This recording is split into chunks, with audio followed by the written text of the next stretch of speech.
I'd like to begin by thanking the Chofetz Chaim Torah Center of Cedarhurst for hosting us this Zman in their beautiful Beis Medrash.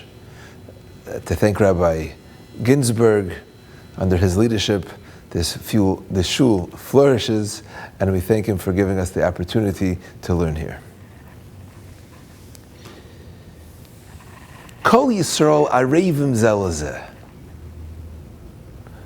All Jews are guarantors for each other. Arevim. There's a concept of arvos. We're responsible for each other. Where does that come from? And it's interesting when it comes. Hanistares Lashem Melekenu v'haniglois lanu ulvanenu ad olam. Where Torah HaKadosh Baruch Hu tells us that, listen, things that you don't know about. But haniglois, things that are revealed, that you know about, that other people are doing, you're responsible for that. Kol Yisrael arevim zelazeh. We're responsible for each other. Not only for negative things that people do, but for positive. If someone didn't hear Kiddush yet, why are you able to make Kiddush for them? Because Kol Yisrael arevim zelazeh. I got to make sure you're yotze your mitzvahs, you fulfill your obligations. Now, when did this start? Rashi tells us, there are a few dots here on top of the words, lanu ulvanenu ad. And he tells us, you know what? This halacha of arvos, that we're responsible for one another, only begins in Eretz Yisrael.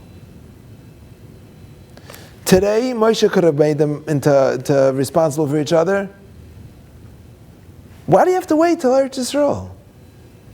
What is it about Eretz Yisrael that was able to create this arvos, this responsibility amongst the Jews? Why couldn't it happen in the Midbar, in the desert?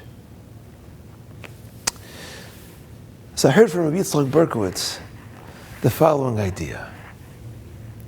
He said, you see, the Jews in Israel, in the Midbar, in the desert, they were living with miracles. It wasn't Al Pi Teva, it was all miracles. They had Anania covered, they were protected, their shirts were laundered and ironed and grew with them. Everything was miracles. It was when they came into Eretz Yisrael, then they had to toil the soil. Things changed. The Meraglim didn't want to go into Eretz Yisrael because they were scared they wouldn't be able to do it on their own. Eretz Yisrael is a land of responsibility. That's why what happened that the day the Jews crossed the Jordan and came into Eretz Yisrael, they went straight to Har Grizim and Har Evel, where they got the brachas and the klalos. It was clear. Here is a land of responsibility. We take responsibility for ourselves, and we take responsibility for another. That's the koyach of Eretz Yisrael. Remember back when I lived in Eretz Yisrael, I got a flat tire, and I'm sitting there trying to jack it up. My cousin was helping me out. Hands were bloody, like the little jack they give you in the car. And we're schwitzing, and it's hot, and we're trying to get the tire wasn't going, so it wasn't working. A bus pulls up next to us, and the bus drivers are screaming at us. I didn't know what he was saying. I looked at my cousin, he was Israeli. He says, we got to put the parking brake on, or else the car can't jack up. You see, it's one of those only in Israel stories. There the arvos is felt stronger, but it's really everywhere. We feel for each other.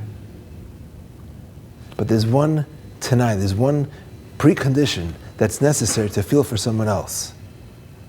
And that's it, we have to start taking responsibility for ourselves.